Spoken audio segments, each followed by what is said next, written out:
अब आते हैं आज की कहानी के ऊपर।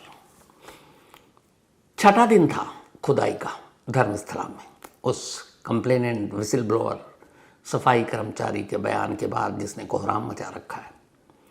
29 जुलाई को खुदाई शुरू हुई थी। 29, 30, 31, 1, 2, 3 संडे 3 को खुदाई नहीं हुई। पहली बार एक ब्रेक लगा। उसकी वजह ये थी कि शायद रेवेन्यू डिपार्टमेंट में कुछ लोग नहीं थे और कुछ परमिशन की ज़रूरत थी, तो कल एक दिन ब्रेक, गैप, और आज छठे दिन की खुदाई शुरू हुई। ठीक सुबह 10 बजे एसआईटी की टीम, फॉरेंसिक टीम, डॉक्टरों की टीम, मजदूर, एसओसी यानी क्राइम सीन ऑफिसर्स, ये लोग मौके पर पहुंच गए। पहले 6 दिनों में, मतलब 5 दिनों में साइट नंबर 1 से लेकर साइट नंबर 10 तक की खुदाई हो चुकी थी और इनमें से सिर्फ साइट नंबर 6 में अब तक कंकाल के अवशेष मिले थे। आज साइट नंबर 11 की बारी थी। सुबह पहुंच गए। सड़क के किनारे बाकायदा तंबू वंबू, पर्दे वर्दे लगा दिए गए ताकि पर्दे के पीछे खुदाई हो। लेकिन तभी एक पहली बार इन 6 दिनों की खुदाई में एक चीज़ हुई।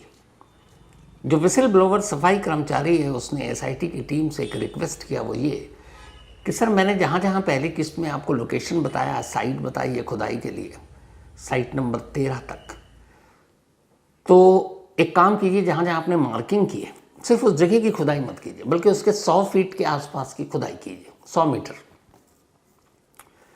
तो जब इस आज जो 11 नंबर लोकेशन था, साइट थी, वो बिल्कुल हाईवे के किनारे, अगर आप विजुअल में देखेंगे तो उसने कहा नहीं आप 100 मीटर दूर कीजिए। बरसों पुरानी बात हो गई, उसकी भी थोड़ी बहुत याददाश्त तो कम हुई होगी, बहुत सारी चीज़ें बदल गई, जंगल ज़्यादा हो गया, सड़कें बन गई। तो खैर एसआईटी ने उसकी बात मान ली और कहा ठीक है हम 100 मीटर आगे खुदाई करेंगे। जो पहले से लोकेशन तय था वहाँ खुदाई नहीं हुई, 100 मीटर दूर। अब ये 100 मीटर जो दूर था वो सड़क के किनारे एक पहाड़ी और जंगल। अब पूरी टीम एसआईटी की, मजदूरों की, फॉरेंसिक टीम, जो सारा तामझाम लगाया इन्होंने, उसके बाद हटाया, उसके अब पहाड़ी पे चढ़े और जंगल के अंदर गए 100 मीटर दूर, साइट नंबर 11 के लोकेशन से 100 मीटर दूर। वहाँ जाकर खुदाई शुरू हुई। थोड़ी देर के बाद वहाँ पे मौजूद जर्नलिस्ट, बाकी लोगों ने देखा कि 2 बोरियाँ वहाँ अंदर मंगाई गई। पता चला उन दोनों बोरियों में सॉल्ट यानी नमक था। अब किस लिए मंगाई गई पता नहीं। आमतौर पर जो भी खुदाई हो रही, वहाँ मौसम बारिश भी है, तो शाम अंधेरा होते से पहले ही होने से एसआईटी की टीम खुदाई का काम बंद कर देती है। लेकिन आज शाम हो गई, अंधेरा हो गया, लेकिन एसआईटी की टीम जंगल से बाहर नहीं निकली। खुदाई का काम चल रहा था, शायद वो आज लाइट वाइट लेकर भी गए थे। खैर खुदाई चलती रही। दूसरी बार आज एसआईटी को कामयाबी मिली। फर्स्ट साइट नंबर 6 से, सेकेंड टाइम आज साइट नंबर 11 से।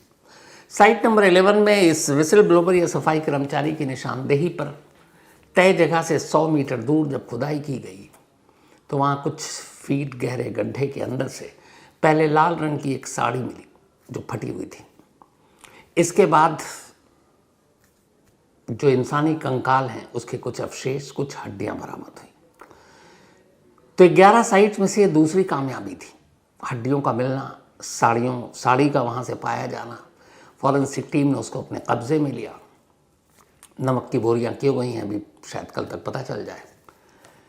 लेकिन इसको क्या कहेंगे कि आज पहली बार सफाई कर्मचारी ने साइट से 100 मीटर दूर कहा और एसआईटी की टीम मान गई और फिर वहाँ खुदाई हुई और आज वहाँ से हड्डियाँ बरामद हो गई। साइट नंबर 11 का काम आज भी जारी है, लेकिन 12 को आज टच नहीं किया गया। अब सिर्फ पहली किस्त में 2 जगह बचे हैं, साइट नंबर 12, साइट नंबर 13। उम्मीद यह है कि शायद साइट नंबर 12 पर कल खुदाई हो और 13 सबसे इम्पॉर्टेंट है इस फर्स्ट फेज़ में, पहली किस्त में, क्योंकि 13 नंबर साइट वो है जो इस सफाई कर्मचारी के मुताबिक जहाँ सबसे ज़्यादा मांस बरेल या लाशें दफनाई गई, उसके हिसाब से लाइन से लाशें बिछाकर दफनाई गई। अब ये खुदाई होगी तो पता चलेगा। करीब 18-19 साल तो हो चुके हैं। इस दौरान में सच्चाई सामने आने के बाद कहाँ हैं, कहीं वहाँ से लाशें गायब तो नहीं की गई, ये सारी बातें खैर बाद में सामने आएंगी। तो साइट नंबर 11 सेकंड ऐसी साइट हुई जो 6 के बाद जहाँ से इंसानी अवशेष मिले, हड्डियाँ मिली हैं। इन्हें भी फॉरेंसिक लैब कल भेज दिया जाएगा। जो पहली भेजी गई अभी तक उसकी कोई रिपोर्ट नहीं आई है, लेकिन जो हमारे सोर्सेज हैं उन्होंने ये बताया कि पहली साइट से जो मिले ह्यूमन रिमेन्स, हड्डियाँ, वो शायद 35 से 40 साल पुरानी है।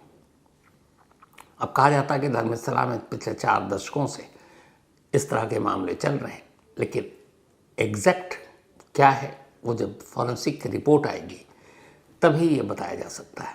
तो खैर, साइट नंबर 11 की तो कहानी ये रही। इसके अलावा दूसरी आज बड़ी अहम चीज़ हुई, 2 और। एक, जब से ये नया गवाह आया है, अपना सफाई कर्मचारी, जिसको एक्स भी कहते हैं, कोड नेम, कंप्लेनेंट है, काले मास्क में पूरे देश में इसकी तस्वीरें सोशल मीडिया पर वायरल हैं। इसके सामने आने के बाद बहुत सारे लोगों की हिम्मत बढ़ी है। कई लोग पुलिस में कंप्लेंट लेकर जा रहे हैं और एक नया गवाह अब सामने आया। इस नए गवाह का नाम है जयंती टी। जयंती टी ने पुलिस में एक कंप्लेंट दी।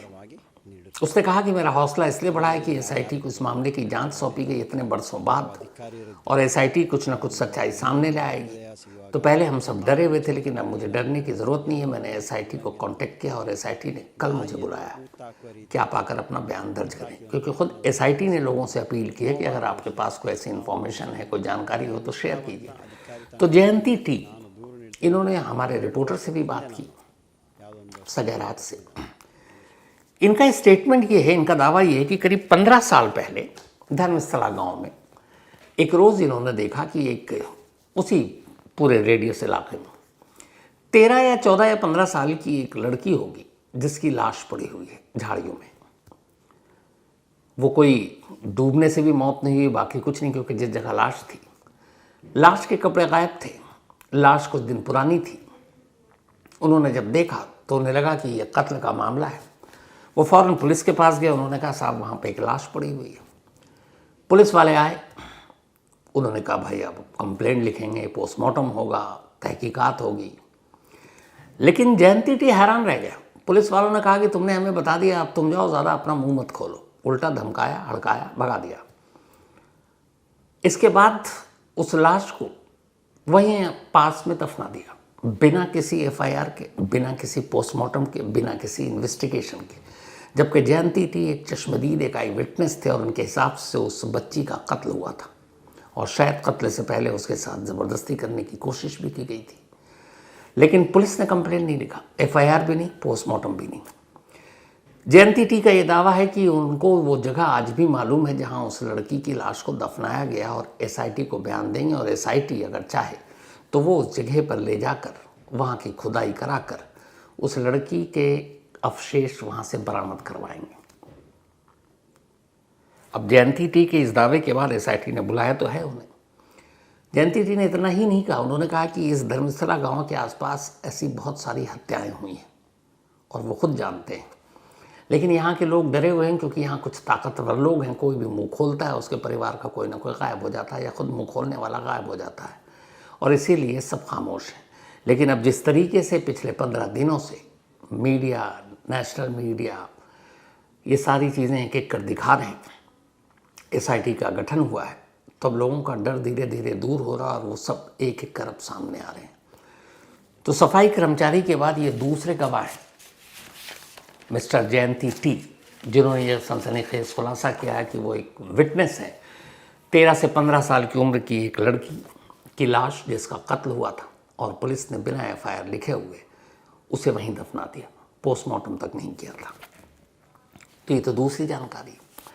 एक और आपको याद होगा, अभी बताया था कुछ दिन पहले कि लोअर कोर्ट में जब भी धर्मस्थला से जुड़ा हुआ कोई भी केस, कोई भी कहानी, स्टोरी कहीं मीडिया में, सोशल मीडिया में छपती है, दिखाई जाती है, तो फ़ौरन कुछ लोग कोर्ट पहुंच जाते हैं, और कोर्ट हैरत अंगेज तौर पर वहाँ से ऑर्डर पास कर देता है कि नहीं आप इसको नहीं दिखा सकते। नोटिस आ जाता है, डिफेमेशन के केस आ जाते हैं।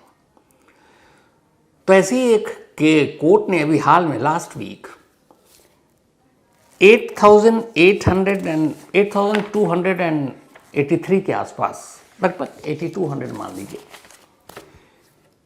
न्यूज़ लिंक्स, जो अलग अलग YouTube channel, newspaper, news channel, social media platform, Dharmasthala में दफनाई गई लाशों, एसआईटी की इस जांच को लेकर जो स्टोरी रिपोर्ट हो रही है, तो वहाँ पहुँचे। वही ताकतवर लोग थे धर्मस्थला से जुड़े हुए, उनके मैनेजमेंट के। तो इस कोर्ट ने अराउंड 8200 ऐसी स्टोरी लिंक पर बैन लगा दी और कहा आप इसको रिमूव कीजिए, वरना फिर कंटेम्प्ट ऑफ कोर्ट होगा और ये आपको जेल जाना पड़ेगा। डिफेमेशन अलग। जिस पे कर्नाटक हाई कोर्ट ने कहा ऐसी कोर्ट से कि आप दोबारा गौर कीजिए, क्योंकि ये आज़ादी का हनन है, मीडिया का काम है रिपोर्ट करना, आप उनको कैसे आप बोल सकते हैं कि आप न रिपोर्ट करें। अब जिस कोर्ट ने ये ऑर्डर पास किया था वो जज साहब, उनका नाम है विजय कुमार राय। विजय कुमार राय ने धर्मस्थला केस से जुड़े किसी भी मामले में अब सुनवाई के लिए अपने आप को अलग कर लिया। उन्होंने कहा कि अगर इस लाशों की तलाश या फिर और जो भी धर्मस्थला से जुड़ा हुआ केस होगा, उस केस की सुनवाई वो नहीं करेंगे, उनका कोर्ट नहीं करेगा। ऐसा क्यों हुआ? एक जर्नलिस्ट ने उन्हीं की कोर्ट में एक अर्जी लगाई और ये कहा कि न्याय तब तक नहीं होगा जब तक न्याय करने वाला बिल्कुल पूरी तरह से किसी के सपोर्ट या वो उसमें ना हो। अब उन्होंने ये बताया कि जो जज विजय कुमार राय हैं, ये असल में इसी धर्मस्थला के लॉ कॉलेज से पढ़े हुए हैं और ये लॉ कॉलेज जो SDM लॉ कॉलेज है, ये धर्मस्थला मैनेजमेंट का कॉलेज है। तो उन्होंने वहाँ से पढ़ाई की SDM लॉ कॉलेज से। उसके बाद जब पढ़ाई करने के बाद उन्होंने वकालत शुरू की, तो इसी धर्मस्थला मैनेजमेंट से जुड़े हुए जो इस वक्त धर्माधिकारी हैं, उनके भाई के लिए उन्होंने वकालत का काम भी किया। तो धर्मस्थला मैनेजमेंट से जुड़े रहे, धर्मस्थला के कॉलेज से पढ़ाई की। चलिए, पढ़ाई करने कोई बात नहीं है, आसपास में जो नज़दीकी कॉलेज होता है वहाँ पढ़ा होता आदमी पढ़ता है। इसका ये मतलब नहीं कि वो उसी के लिए सब कुछ करेगा, लेकिन धर्मस्थला से जुड़े हुए केसों की भी उन्होंने एक वकील के तौर पर पैरवी की। अभी जो 8200 लिंक पर सवाल उठा वो भी फैसला उन्होंने दिया।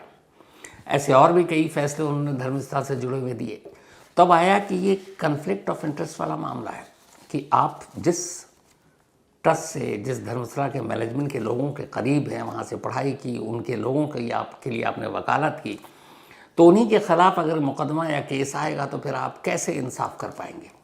और ऐसा कई नज़ीर हुआ है सुप्रीम कोर्ट या कहीं कि जब कोई ऐसा केस आता है जिसमें सामने वाला अगर कोई भी एक उस जज का जानकार हो, रिश्तेदार हो, या उसके लिए कभी उन्होंने वकील की हैसियत से काम किया हो, तो जज अपने आप को अलग कर लेते हैं कि नहीं, ये मेरे कोर्ट में नहीं होना चाहिए, मैं इसका फ़ैसला नहीं सुनाऊंगा, क्योंकि कल को उंगली उठ सकती कि मैं उसको जानता हूँ, तो इसलिए उसके हक़ में फ़ैसला सुनाया, बेशक न सुनाए तब भी।